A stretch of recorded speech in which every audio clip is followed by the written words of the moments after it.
अस्सलाम वालेकुम and welcome to stock watch powered by Chase securities. मैं हूं मुइज़्ज़ रहमान। मैं हूं Shahbaz Ashraf. According to reports, Pakistan ने यूनाइटेड स्टेट्स ऑफ अमेरिका से तकरीबन $10 बिलियन वर्थ की एक बायलैटरल एक्सटर्नल सपोर्ट फैसिलिटी मांगी है।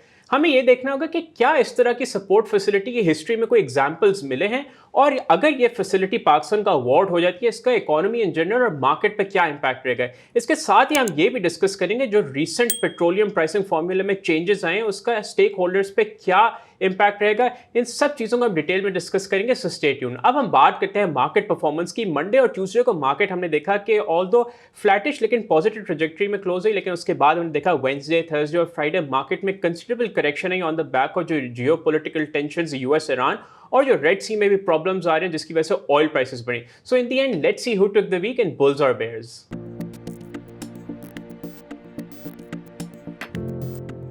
इस हफ्ते भी हमने देखा कि पिछले हफ्ते की तरह बेयर्स का क्लियर कंट्रोल रहा और हमने देखा कि तकरीबन 4781 पॉइंट्स यानी 2.72% की रिडक्शन के साथ मार्केट 171,021 पॉइंट्स के साथ क्लोज रही। अब चलते हैं इस हफ्ते के टॉप गेनर्स और लूजर्स की तरफ। इस हफ्ते के टॉप गेनर्स पर नजर डालें तो हम देखते हैं कि यूसुफ वीविंग की शेयर प्राइस में सबसे ज्यादा इजाफा हुआ, जो कि 8.9% थी। सिनर्जी की शेयर प्राइस में 4.9% का इजाफा देखा गया। पाक गल्फ लीजिंग कंपनी की शेयर प्राइस में 4.3% का इजाफा देखा गया और अटक रिफाइनरी लिमिटेड की शेयर प्राइस में 2.2% और नेस्ले की शेयर प्राइस में 1.8% का इजाफा देखा गया।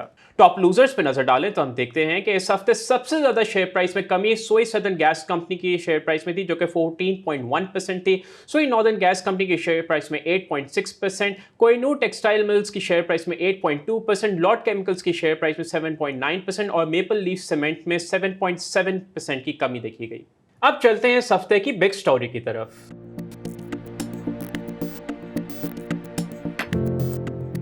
इस हफ्ते की बिग स्टोरी यही है कि यूएस ईरान कॉन्फ्लिक्ट की रिजम्पशन के बाद से global oil prices are on the upward trajectory और ब्रेंट तकरीबन एक महीने से जायद के बाद तकरीबन $100 क्रॉस करके, और हमने देखा कि ग्लोबल मार्केट्स ने भी नेगेटिवली रिएक्ट किया है। रेड सी में भी कॉन्फ्लिक्ट्स चल रहे हैं और एक्सटर्नल फ्रंट पे एक और जो कि अच्छी खबर यही रही कि एस&पी ग्लोबल ने पाकिस्तान की क्रेडिट रेटिंग को बी नेगेटिव से बी तक अपग्रेड कर दिया, which is a good story from the external front. और एक्सटर्नल फ्रंट से एक और खबर यही है कि इंटरनेशनल मीडिया ने रिपोर्ट किया है कि पाकिस्तान ने यूनाइटेड स्टेट्स ऑफ अमेरिका से तकरीबन $10 बिलियन वर्थ की bilateral external support facility request कर दी है। अगर हम लोकल फ्रंट पे बात करें तो ऑयल प्राइसिंग का फॉर्मूला चेंज हुआ है, जिसका जो स्टेक होल्डर्स उन पे सर्टेन इंपैक्ट रहेगा। एंड ऑल्सो रिजल्ट सीजन तकरीबन फुल फ्लो में जो है स्टार्ट हो चुका है। यूबीएल और बेस्ट वे सीमेंट के रिजल्ट्स आ चुके हैं और इन द कमिंग वीक काफ़ी ज़्यादा कंपनीज अपने रिजल्ट्स को अनाउंस करेंगी।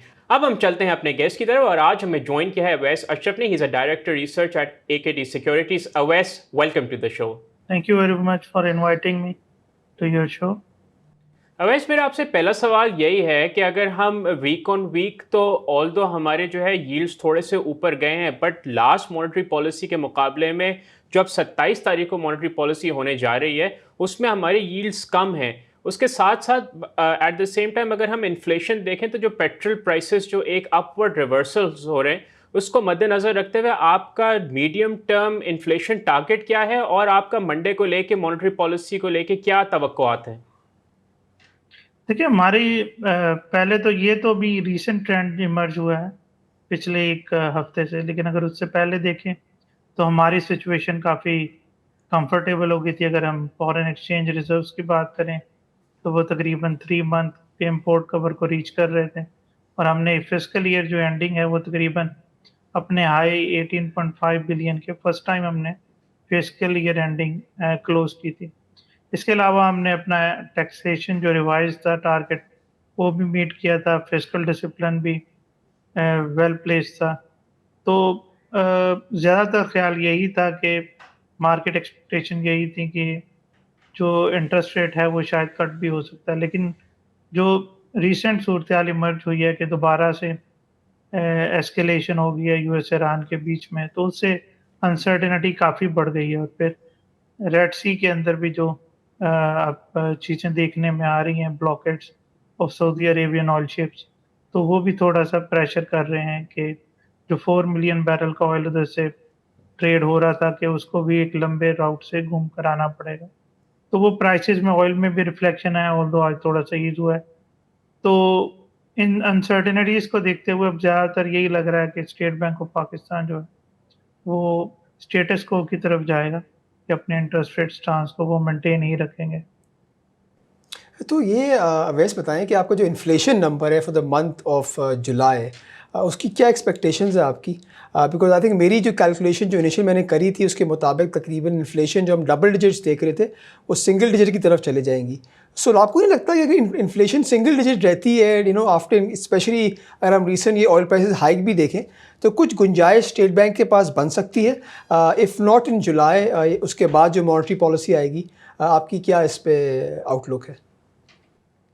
जी, हमारी आउटलुक भी कुछ आपके साथ ही अलाइन मिलती-जुलती है। हम देख रहे हैं कि इन्फ्लेशन का जो नंबर है, वो जो जुलाई के महीने का वो तकरीबन 8.2% के करीब आएगा। उसमें मेन वजह तो आपके ऑयल प्राइसेज़ में कमी थी, जो कि 380 के लेवल से कम होके 311 से भी थोड़ा-सा नीचे आई थी।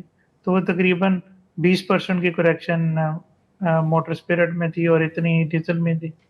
फिर एलपीजी भी एक बड़ा कंट्रीब्यूटर है, तो उसकी प्राइसेज़ भी थोड़ा-सा ₹1000 पर सिलेंडर से कम हुई थी। तो वो ये ओवरऑल इम्पैक्ट है, लेकिन थोड़ा-सा आपको जो फूड आइटम प्राइसेज़ हैं, उसके अंदर थोड़ा-सा अपटिक नज़र आ रहा है, क्योंकि थोड़ा-सा वेदर पैटर्न भी कहीं हीट ज़्यादा है, तो कहीं रेनफॉल ज़्यादा है।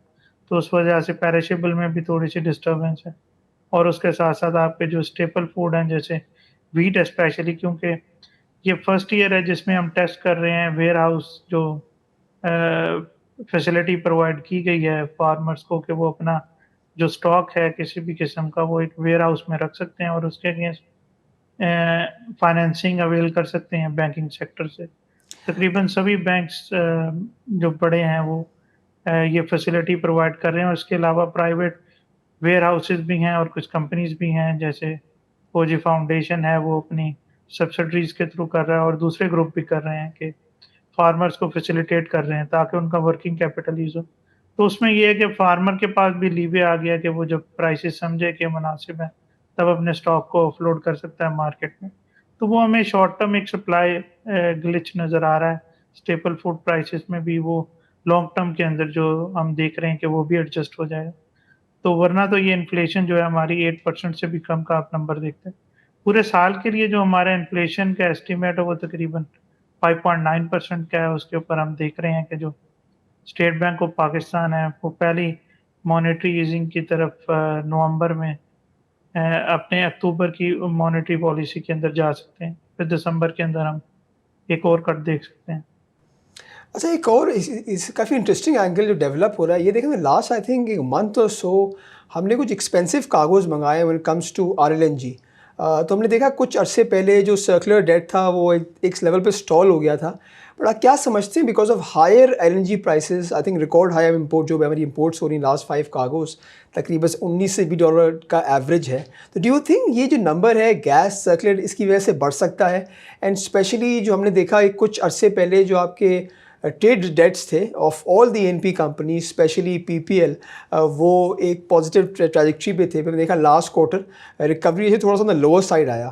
तो आप समझते हैं कि जो इम्पोर्ट कार्गोज जो भी एक्सपेंसिव आ रहे हैं और यहाँ से प्राइस पास ऑन भी नहीं कर रहा government, so what do you think and the impact on the ENPs because of expensive cargoes coming in?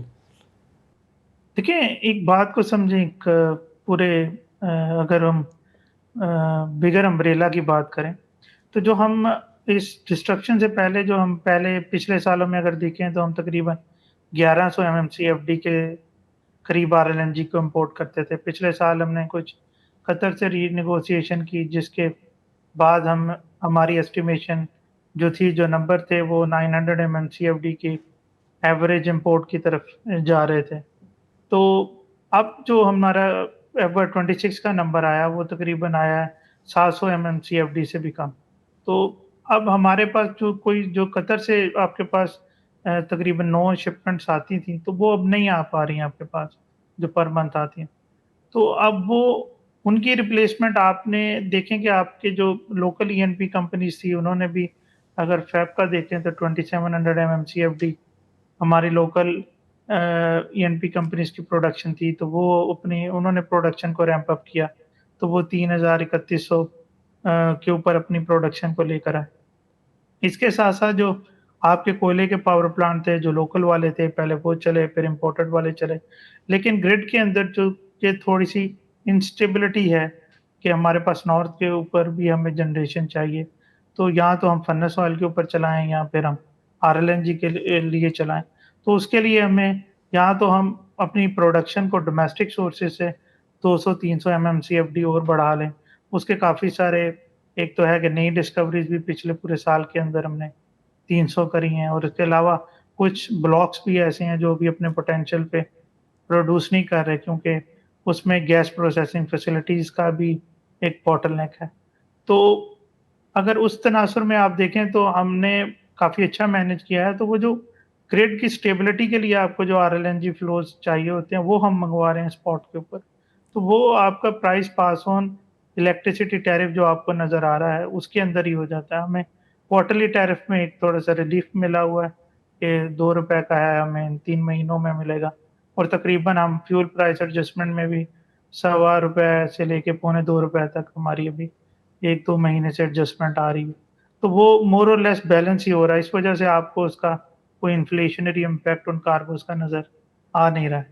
Overall अगर देखें तो जो चीपर मिक्स आरएलएनजी को जो रिप्लेस किया है जिसने, तो उससे आपकी जो है गैस प्राइसेज़ डाउनवर्ड ही रिवाइज़ होनी चाहिए।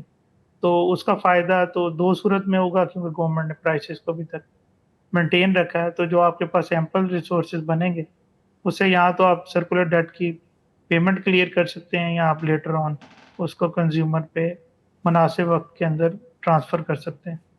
तो इस वजह से हमें हमारे व्यू के अंदर ये जो आपको शॉर्ट टर्म थोड़ा-सा सर्ज नज़र नज़र आया था, तो वो आगे जाता हुआ आपको डाइल्यूशन की तरफ नज़र आएगा, क्योंकि उसकी एक रीज़न ये भी होती है कि आरएलएनजी की जो डाइवर्जन है टुवर्ड्स द रेज़िडेंशियल कंज़्यूमर, जिनका टैरिफ थोड़ा लो होता है, वो आपके जो जैन से लेके मार्च वाला क्वार्टर होता है, इसमें थोड़ी-सी ज़्यादा होती है। तो वो आपको इसलिए भी, और फिर उसकी रिकवरी जो है वो लेटर, क्योंकि आप कंज़्यूमर से पूरे साल में चार्ज करते हैं, और उन 3 महीनों के अंदर वो रेज़िडेंशियल कंज़्यूमर एक्सपेंसिव आरएलएनजी थोड़ी ज़्यादा यूज़ करता है। तो उस वजह से आपको थोड़ा-सा रिसीवेबल और रेवेन्यू के अंदर मिसमैच नज़र आता है। अच्छा वैस मेरा आपसे एक सवाल ये था, क्योंकि एनर्जी सेक्टर के बारे में बात हो रही थी, अभी हाल ही में गवर्नमेंट ने बेसिक जो प्राइसिंग फार्मूला है वो चेंज किया है पेट्रोलियम प्रोडक्ट्स को लेके। तो ऑयल मार्केटिंग कंपनीज के कॉन्टेक्स्ट में उनके लिए इसके लिए क्या डिविडेंड्स हो सकते हैं, और अगर हम पूरे स्टेक होल्डर्स को देखें तो इस जो ये प्राइसिंग फार्मूला चेंज हो रहा है, इसका गेनर्स और लूजर्स कौन हो सकते हैं? देखिए, इसके सबसे बड़े गेनर्स तो इसके कंज़्यूमर हैं, क्योंकि उनको जो फ्यूल सप्लाई में डिस्ट्रक्शन हो जाती है, कि लोग होर्डिंग कर लेते हैं कि अगर मुझे पता है कि भई हफ़्ते बाद प्राइस बढ़नी है या 15 दिन के बाद प्राइस बढ़नी है। आज पेट्रोल सस्ता मिल रहा है और मुझे पता है कि इंटरनेशनल प्राइसेज़ ऊपर चली गई हैं, तो मैं उसको होल्ड करना शुरू करूँगा। तो सिटीज़ में थोड़ा-सा मुश्किल होता है, लेकिन जो पेरिफेरीज़ होती हैं या हमारे रूरल एरियाज़ होते हैं, उधर सप्लाइज़ काफ़ी डिस्टर्ब हो जाती हैं। तो वो जो होर्डिंग होती है, उसको रोकने के लिए गवर्नमेंट ने ये किया है कि उसी दिन की प्राइस उसी दिन पास ऑन की जाए, ताकि ये जो होर्डिंग वाला एलिमेंट है, ये तकरीबन एलिमिनेट ही हो जाए, और कंज़्यूमर को जो है सप्लाई की जो ऑयल सप्लाई की अवेलेबिलिटी है, वो उसमें कोई डिस्ट्रप्शन ना आए। तो अगर बात करें कि इसमें सिर्फ़ गवर्नमेंट ने जो चेंज किया है, वो ये किया है कि डेली प्राइस अनाउंसमेंट हो रही है। उसके अलावा जो मैकेनिज़्म है ऑफ डिसाइडिंग द प्राइस, और जो उसके अंदर बाकी मैकेनिज़्म है, वो गवर्नमेंट ने उसी तरह से अभी तक रेगुलेटेड रखा हुआ है। तो ये ज़रा वैसे आप बता सकते हैं लिसनर्स को कि जो पहले प्राइसिंग मैकेनिज़्म क्या था और अभी लेटेस्ट चेंज क्या आया है? बिकॉज़ आई थिंक इन्वेस्टर्स या व्यूअर्स को ये तासुर मिल रहा है कि बिकॉज़ ऑफ डेली जो प्राइसिंग चेंज हो रही है, वो गवर्नमेंट कुछ ना कुछ इम्पैक्ट अपने मतलब इतना इम्पैक्ट नहीं होना चाहिए जितना इम्पैक्ट वो पास ऑन कर रही है। तो कुछ यहाँ क्लैरिफ़ाई करना चाहेंगे आप व्यूअर्स को या लिसनर्स को हमारे? देखिए, जो पाकिस्तान की प्राइसिंग है, वो गवर्नमेंट, क्योंकि हम ज़्यादातर अपनी फिनिश्ड प्रोडक्ट्स जो हैं वो 50% से ज़्यादा वो इम्पोर्ट करते हैं, और क्रूड भी हम तकरीबन इम्पोर्ट करते हैं, जो हमारी रिफाइनरीज़ उसको फिर प्रोसेस करती हैं, और फिर वो मार्केट के अंदर आता है। तो वो उसका एक प्राइसिंग मैकेनिज़्म गवर्नमेंट ने सेट किया हुआ है कि जो फ्लैट्स की जो भी एक प्राइस होगी, तो उसके ऊपर डीज़ल जो ट्रेड हुआ है आज इंटरनेशनल मार्केट में, या पेट्रोल जो ट्रेड हुआ है, तो उसके वो पीछे 7 दिन की एवरेज ले लेंगे, जो अब फ़ॉर्मूला है। पहले ये होता था कि पिछले, क्योंकि हम 14 दिन के बाद बदल रहे होते थे प्राइसेज़ को, तो 14 दिन की हम एवरेज लेते थे।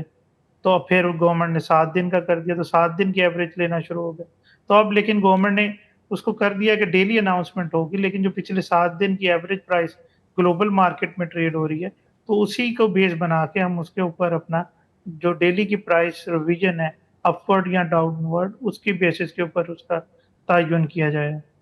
अच्छा ये बताएं कि गवर्नमेंट कहती है कि जब हमने प्राइसिंग फार्मूला भी लेटली चेंज करा, it's move in the right direction, और हम चाह रहे हैं कि डी रेगुलेशन की तरफ चलें। तो जहाँ हम प्राइसिंग देखते हैं उसमें एक बड़ा एलिमेंट टैक्सेस का भी आता है, आईफएम का भी आता है। सो व्हाट डू यू थिंक कि जो लेटेस्ट मूव है ऑन द पेट्रोलियम साइड, जो प्राइसिंग डेली कर रहे हैं, it's a move towards D regulation, या आपका इसमें कुछ बरक्स राय है आपकी इस पे? देखिए, डीरेगुलेशन की तरफ तो आपको, क्योंकि डीरेगुलेशन में भी हर दिन प्राइसेस चेंज हो रही होती है।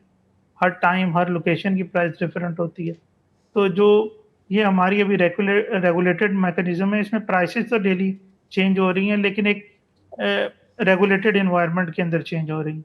तो मेरा ख़्याल है कि जब तक हमारी रिफाइनरी अपग्रेड नहीं होगा, 100% हमारी लोकल प्रोडक्शन नहीं हो जाएगी, वो क्रूड को प्रोसेस करके हमारी अवेलेबिलिटी, तो जो मार्केट की फंक्शनैलिटी है वो डीरेगुलेटेड एनवायरनमेंट में उतना चल नहीं पाएगी। तो इसके लिए पहले ज़रूरी है कि हम रिफाइनरीज़ को अपग्रेड करें, तो जो हमारी तकरीबन 16 से 18 मिलियन टन की कंट्री की रिक्वायरमेंट है, वो हमारे लोकल रिसोर्सेज़ से ही पूरी हो सके।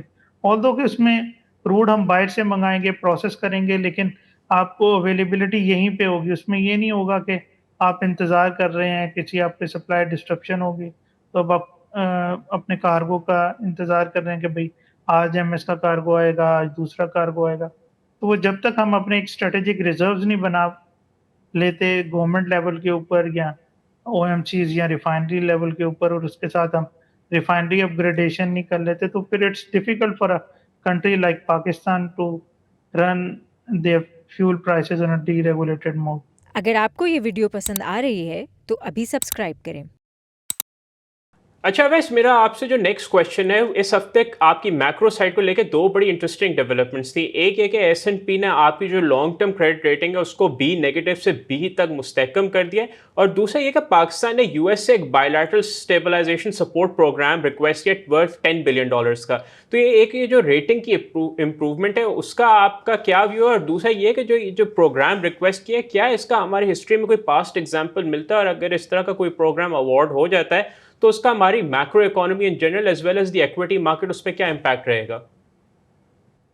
जी, पहले तो जो एस&पी ग्लोबल ने हमें अपग्रेड किया है, वो तकरीबन 7 साल के बाद हमारा ये अपग्रेडेशन है back to B with a stable outlook. और इससे पहले 2016 के अंदर किया था, फिर हम 2-3 साल उस मोड में रहे, और फिर हम दोबारा से हमें उसने डाउनग्रेड कर दिया था ड्यू टू जो हमारे फिस्कल और करंट अकाउंट की सिचुएशन थी। तो इसमें काफ़ी गवर्नमेंट की भी स्ट्रगल है कि पिछले, और पब्लिक ने भी ऑल्दो इसमें सफ़र किया है, नो डाउट। और पिछले 3-4 की जो स्टेबलाइज़ेशन पॉलिसीज़ थी गवर्नमेंट की, स्पेशली अगर किसी भी फ्रंट पे देखें, सबसे इम्पोर्टेंट तो जो फ़ॉरेन एक्सचेंज के अंदर हम करेंसी मार्केट की देखें, तो हवाला हुंडी को आपने कब किया, फिर एक उसको फॉर्मल मोड के अंदर एक्सचेंज कंपनीज़ आपने क्रिएट की, और उसके थ्रू आपने चैनलाइज़ेशन ऑफ रेमिटेंसेस की, जिसकी वजह से आपके रेमिटेंसेस तकरीबन $26 बिलियन से पिछले 3 साल के अंदर बढ़ के इस साल $41.5 बिलियन पे उन्होंने क्लोज़ किया। फिर उसके बाद अगर हम देखें तो पिछले 3 साल के अंदर गवर्नमेंट ने अपना टैक्स रेवेन्यू, जहाँ टोटल रेवेन्यू अगर आप बात कर लें, तो वो तकरीबन डबल से भी ज़्यादा कर लिया, फ्रॉम 9 ट्रिलियन टू 19.1 ट्रिलियन हम इस साल पहुँच गए। तो ये इसमें बहुत सारे हमने ऑल्दो कि एक नॉमिनल जीडीपी का भी पोर्शन था कि इन्फ्लेशन हमारे यहाँ आई थी, उसका भी एक फैक्टर था, लेकिन उसके साथ-साथ गवर्नमेंट ने बहुत सारे रिफॉर्म्स भी किए, जिसकी वजह से जो लूप होल्स थे वो थोड़े से टैक्स अवॉइडेंस आपकी कम हो गई। तो यही फैक्टर्स हैं जिनको देखते हुए एस&पी ग्लोबल ने हमें जो है वो अपग्रेड कर दिया to B with a stable outlook. और इसके साथ-साथ जो गवर्नमेंट ऑफ पाकिस्तान अभी कोशिश कर रही है कि यूएस ट्रेजरी के साथ एक डॉलर स्टेबलाइज़ेशन फैसिलिटी को कायम किया जाए। इसका पर्पज़ ये है कि वैसे तो फेड के साथ करेंसी स्वैप प्रोग्राम्स होते हैं, बहुत सारी कंट्रीज़ के रन हो रहे हैं। लेकिन स्पेशली ये जो यूएस ट्रेजरी वाला था, ये after the second world war create किया गया था और इसमें ज़्यादातर लैटिन अमेरिकन कंट्रीज़ को सपोर्ट किया गया था, जो कि अभी तो इसमें कुछ एक्टिवली कुछ कंट्रीज़ नहीं है, क्योंकि जो कंट्रीज़ 1-2 थीं, जैसे मेक्सिको थी, तो उसको निकाल के किसी और मद में अब यूएस उनको फैसिलिटेट कर रहा है। तो इसमें अगर यूएस ट्रेजरी अगर हमें करता है, तो उसके पास काफ़ी सारे ऑप्शन होते हैं कि आपको करेंसी स्वैप मिल सकते हैं, फिर आपको डॉलर डिपॉज़िट भी मिल सकते हैं, फिर आपको गारंटीज़ भी मिल सकती हैं। तो ये आपका जो है वो पूरा $10 बिलियन का ये कवर अप बना सकते हैं। हमें ज़्यादातर ज़रूरत गारंटीज़ की है, तो इसमें ये भी ज़रूरी नहीं है कि यूएस हमारे पास डिपॉज़िट रखा है, लेकिन जो हमें इंटरनेशनल मार्केट से बॉन्ड रेज़ करने हैं, तो उसके अगेंस्ट यूएस हमें गारंटी कर दे, तो वो हमारी जो फाइनेंसिंग कॉस्ट अगर हमें अभी 8.5% की बियर प करनी पड़ती है, तो वो उसमें हमारे पास थोड़ी-सी कमी हो जाएगी, 5%, 4% इसके अराउंड भी हम थोड़ा-सा रेज़ कर सकेंगे। तो वो हमारे रिज़र्व्स को बढ़ाने में भी हेल्पफुल होगा और उसके अंदर से फ़ॉरेन इन्वेस्टर्स का जो एक ट्रस्ट है, वो भी दोबारा हमें मार्केट के अंदर आता हुआ नज़र आएगा। अच्छा, वैसे इक्विटी मार्केट्स के फ्रंट पे आपसे एक सवाल ये है कि बिफोर द वॉर आपकी एक स्ट्रैटेजी रिपोर्ट आई थी इक्विटी सिक्योरिटीज़ की, जिसका जो ईयर एंडिंग इंडेक्स टारगेट था दैट वाज अराउंड अबाउट 263,000। वो टारगेट पिछले हफ्ते भी अब आपकी जो रिपोर्ट आई उसमें वो टारगेट वहीं पे मौजूद है। तो टारगेट को तो पढ़ के ऐसा लगता है कि इंसान हर चीज़ से पैसे निकाल के डायरेक्ट मार्केट में पैसे लगा दें। तो how do you see us reaching that target के तकरीबन 50% का जंप चाहिए to reach those index levels? जी, बिल्कुल हमने उस टारगेट को रीट्रेट किया, क्योंकि जो फंडामेंटल्स हैं वो पहले से ज़्यादा बेहतर हैं। जैसे कि हमारा तो करंट अकाउंट का थोड़ा-सा सरप्लस था कि हम $99 मिलियन का सरप्लस देख रहे थे। लेकिन वो इतना इन ख़राब हालात के बावजूद भी हमने तकरीबन $136 मिलियन का डेफ़िसिट रन किया। तो हमारे एस्टीमेट से इतना फ़र्क नहीं है। इन्फ्लेशन भी 2-3 महीने की हमारे एक्सपेक्टेशन से ऊपर गई है because of the local oil prices, क्योंकि हमारे पास एक स्ट्रैटेजिक रिजर्व्स नहीं थे, जिसकी वजह से गवर्नमेंट को पास ऑन करना पड़ा। अपार्ट फ्रॉम दैट अगर हम देखें टैक्सेशन फ्रंट के भी ऊपर जो हमारे टारगेट्स थे और जो हमें आगे भी हमारे अज़म्पशन्स हैं, तो वो हमारे उसमें कुछ चेंज नहीं हुआ। तो अब एक एज़ अ इन्वेस्टर लोगों के ज़हन में आता है कि यार टारगेट तो है, लेकिन ये अचीव कैसे होगा?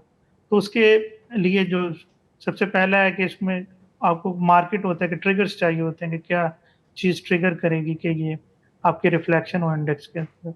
उसके अंदर सबसे बेसिक ट्रिगर जो है हमें लग रहा है अभी तक, वो तो यूएस ईरान का नॉर्मलाइज़ होना। तो जैसे ही सिचुएशन नॉर्मलाइज़ होगी, तो फिर एक सर्टेनिटी का एनवायरनमेंट क्रिएट होगा, जो हमें लग रहा है कि सूनर और लेटर वो चीज़ जो है वो रिज़ॉल्व होगी, जो हमारा बेस केस है जिसके ऊपर ये पूरा थीसिस रिवॉल्व कर रहा है। फिर दूसरा है कि इन्फ्लेशन का सिंगल डिजिट में आ जाना, तो वो आपको एक ट्रिगर प्रोवाइड करेगा। तीसरा है continuous increase in the reserve, और फिर स्टेबलाइज़ेशन ऑफ द करेंसी भी उसके अंदर एक फैक्टर है।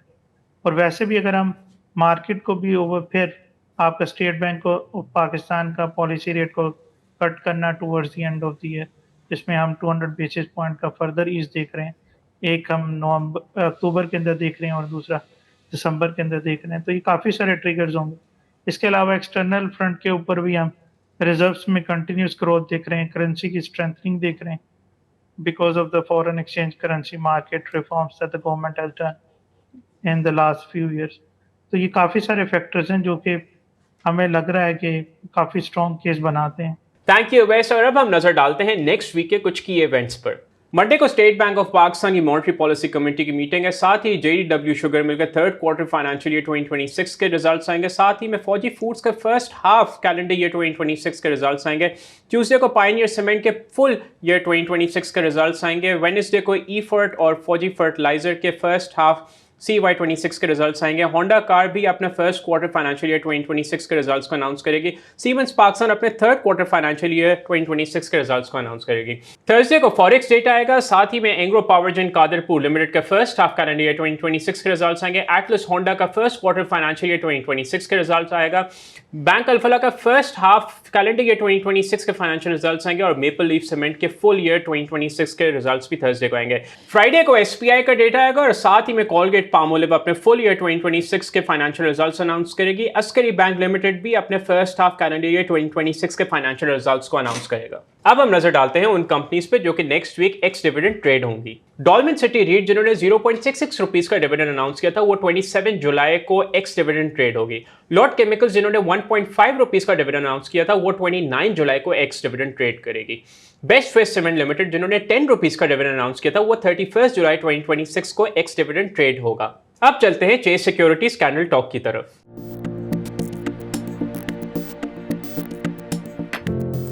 कैंडल टॉक में हमें ज्वाइन किया है शर्जील अहमद ने, who is a technical analyst at Chase securities. Sharjeel, welcome to the show. Thank you, Moise, for having me. Sharjeel, अगर हम PSX की ओवरऑल परफॉर्मेंस इस हफ्ते देखें तो सेकंड कंसेक्यूटिव वीक था when the market was bearish. Market ने तकरीबन 170,000 के लेवल्स टेस्ट हुए, तकरीबन 169 का लो किया, लेकिन मार्केट दोबारा ऊपर आई। आपकी जो टेक्निकल चार्ट्स हैं वो मार्केट के सपोर्ट और रेजिस्टेंस लेवल्स को लेके क्या बता रहे हैं?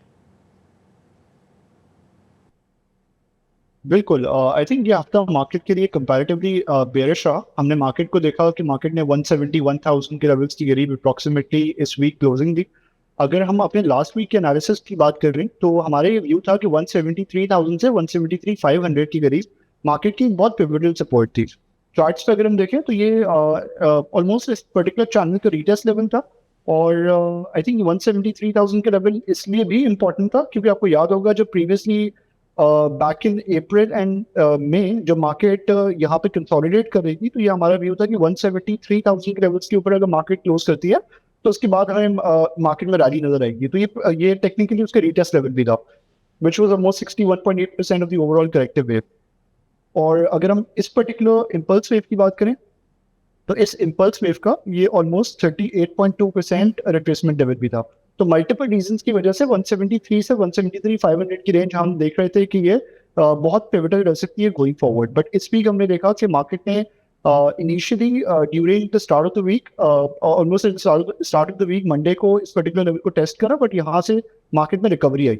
But towards the end of the week हमने देखा कि थर्सडे के सेशन में स्पेसिफिकली मार्केट ने इस पर्टिकुलर लेवल को होल्ड नहीं करा। मार्केट ने क्लोज करा नियर ऑलमोस्ट 171,700 के लेवल्स, और फिर हमने फ्राइडे को उसके फॉलोअप में जो है वो करेक्शन कंटिन्यू होती हुई देखी। तो आई थिंक गोइंग फॉरवर्ड जो मार्केट का व्यू अब बनता है वो यही बनता है कि 173,000 के नीचे अगर मार्केट है इनसाइड ऑफ दिस चैनल तो मार्केट फिलहाल थोड़ी वीक रह सकती है। Any upside would be limited till 173 to 173,500 range, which is again for multiple reasons a very key, very pivotal level going forward towards the downside। एक अच्छी चीज market में हुई है, मार्केट में जो हम डिस्कस कर रहे होते थे कि मल्टीपल गैप्स की फॉर्मेशंस हैं, ऑलमोस्ट हम डिस्कस कर रहे थे when the market was near the highs of 187-188,000 के मार्केट में excluding the gap of the ceasefire gap, market में ऑलमोस्ट 6 गैप्स थे अप टिल 188,000 जो फिल नहीं हुए थे।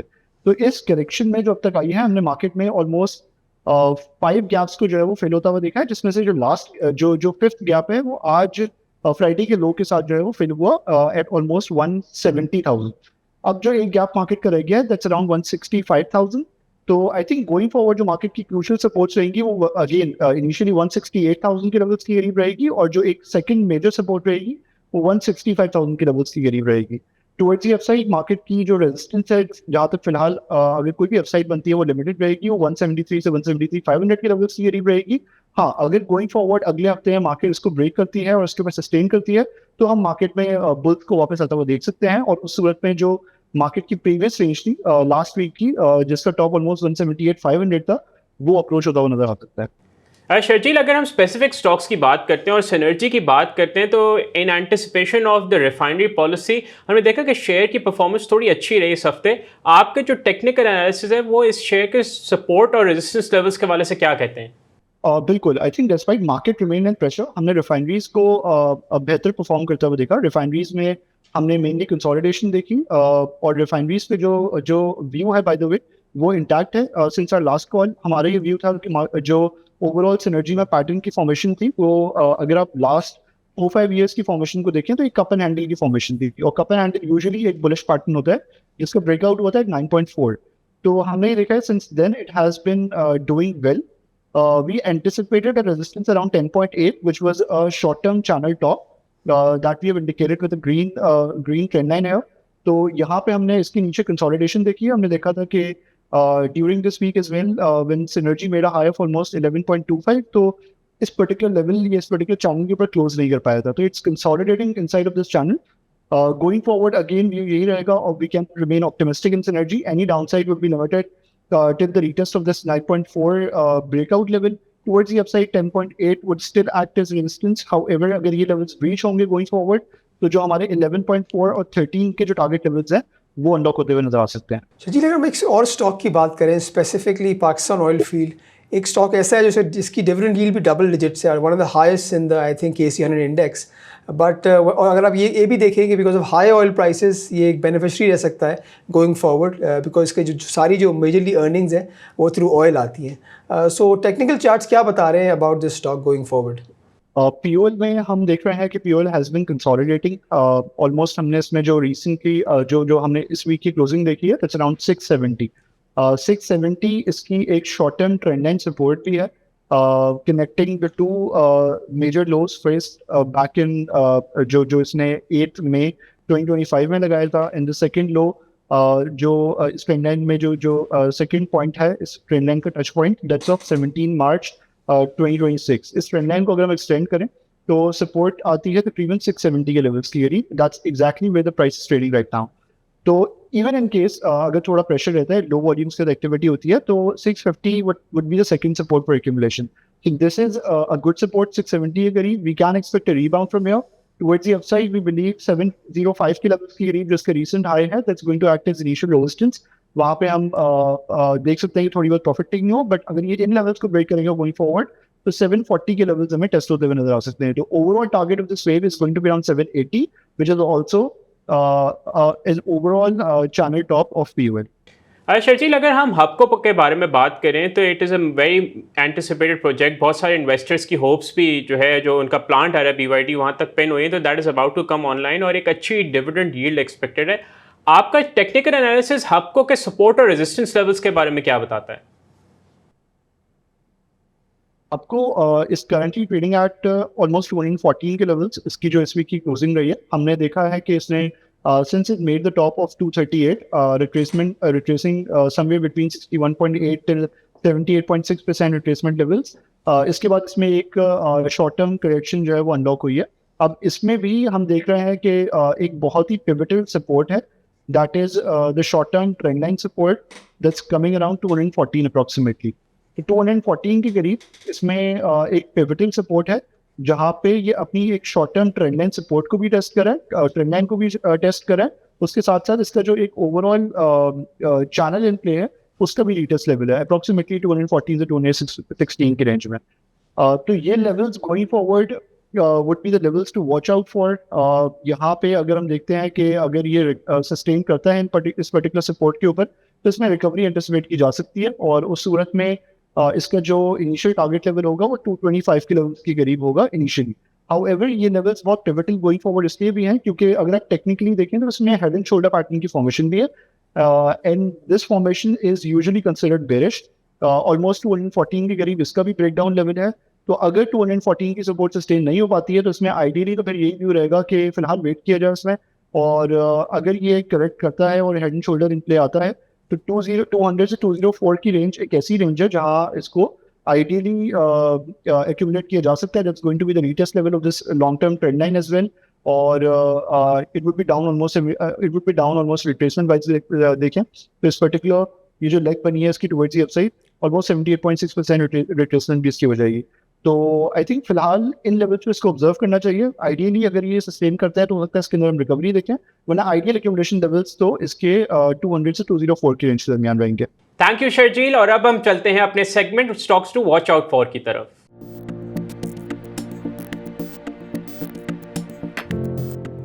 शहबाज, आपने इस हफ्ते KC 100 इंडेक्स की परफॉर्मेंस देखी। ये सेकंड कंसेक्यूटिव वीक था जब मार्केट थोड़े ज़्यादा प्रेशर में नजर आई। गोइंग फॉरवर्ड आपको मार्केट कैसी लगती है? अगर आप देखें, देखो लास्ट 2 वीक्स अगर आप देखें US ईरान का कॉन्फ्लिक्ट ही है which is dictating the market sentiment. ये देखें लास्ट 2 हफ्ते देखें, अगर ऑयल प्राइसेस देखें देर आर अप अबाउट 24% 25%, तो उसकी वजह से हमें देखा कि मार्केट सेंटिमेंट थोड़ा सा वीक रहा। अगर आप गोइंग फॉरवर्ड देखें, नेक्स्ट वीक देखें, कुछ की इवेंट्स हैं। सबसे पहले तो रोल ओवर वीक भी है। यूजुअली हमने देखा है जब रोल ओवर वीक होता है तो मार्केट में थोड़ा प्रेशर भी रहती है मार्केट, और थोड़े वॉल्यूम तो लो साइड रहते हैं। सबसे जो एंटिसिपेटेड जो इवेंट है नेक्स्ट वीक का मॉनेटरी पॉलिसी है। मोस्ट लाइकली जो हमारा भी स्टांस है कि नेक्स्ट वीक स्टेटस को रहेगा, स्पेशली जो गिवन द सिचुएशन जो आपकी यूएस ईरान की है। आई थिंक सबसे इंपॉर्टेंट जो नेक्स्ट वीक की जो इवेंट्स भी हैं वो की रिजल्ट्स हैं। हमने देखा कि लास्ट वीक जो था वो यूबीएल का रिजल्ट भी आया और बेस्टफी का रिजल्ट भी आया, वो better than expectations. So I think next week भी की इवेंट्स हैं, अगर रिजल्ट्स बेटर देन एक्सपेक्टेशंस आते हैं तो लगता है मार्केट को सपोर्ट मिलेगा। But most likely I think US Iran conflict किस साइड पे जाता है, on the positive and negative side, तो उसकी वजह से मार्केट उसी तरह डायरेक्शन फॉलो करेगी। But overall I think level अगर आप देखें मार्केट का, मार्केट ने तकरीबन अपने हाई से तकरीबन 10% नीचे है, तो लेवल्स भी काफ़ी अट्रैक्टिव हैं। सो कोई भी आपको अपॉर्चुनिटी मार्केट में मिलती है करेक्शन की, that should be treat as a buying opportunity. और अगर आप लोगों का अक्सर सवाल ये होता है कि अब यहाँ क्या करें, कहाँ कब जाके वॉर एंड होगी। So I think every dip is an opportunity. आप अच्छे स्टॉक्स को आइडेंटिफाई करें और यहाँ बाइंग करें। आपने अभी अच्छे स्टॉक्स की बात की, व्हाट आर दो specific stocks that the investors should watch out for? अगर आप देखें स्टॉक्स तो ओवरऑल काफ़ी अच्छे वैल्यूएशन में ट्रेड हो रहे हैं, काफ़ी ज़्यादा स्टॉक्स हैं। अगर मैं कुछ की स्टॉक्स के नाम लूँ जो मेरे टॉप पिक्स हैं, वो अमंग्स चिराग सीमेंट है। I think is trading at very attractive valuations among the cement place. DGKC भी इस लेवल पे अच्छा है। अगर आप यहाँ देखें Engro holding is trading at very decent valuations. अगर आप बैंक के हवाले से कुछ पूछें तो I think UBL is trading at decent valuations. इसके नंबर्स भी काफ़ी एक्सूबरेंट आए हैं, इसकी ग्रोथ भी काफ़ी अच्छी है। इसके अगर आप देखें तो पीपीएल अगर आप देखें, despite of high oil prices, अगर आप पीपीएल की नेक्स्ट ईयर की अर्निंग की हम बात कर लें, तकरीबन 40 रुपये की अर्निंग है और प्राइस इज़ अबाउट अब बिलो 210 212 पे ट्रेड हो रहा है, which is about 6 time valuations. अगर आप इसके अलावा देखें Engro holdings is a good stock, आप यहाँ देख सकते हैं। सो ये कुछ स्टॉक्स हैं जो एक अच्छे लेवल पर ट्रेड कर रहे हैं। मैं इस तरह ये बोलूँगा, अगर आप ये देखें कि कुछ अर्से पहले जब मार्केट ने एक हाई बनाया तकरीबन 187,000 का, उसके अगर वहाँ से यहाँ मार्केट देखें सो काफ़ी एक अच्छी करेक्शन आई है। तो इससे बाइंग अपॉर्चुनिटी, हमें ये एग्जैक्टली नहीं पता कि वॉर कब जाके एंड होगी, बट आप स्टॉक्स को आइडेंटिफाई करें और देखें कि किस वैल्यूएशन पर ट्रेड हो रहे हैं, अपनी रिसर्च करें और फिर आप स्टॉक्स में इन्वेस्ट करें। Thank you Shahbaz. That's it for today show. आपसे मुलाकात होगी नेक्स्ट वीक। टेल अपना बहुत ख्याल रखिएगा। Have a lovely weekend. अल्लाह हाफिज़।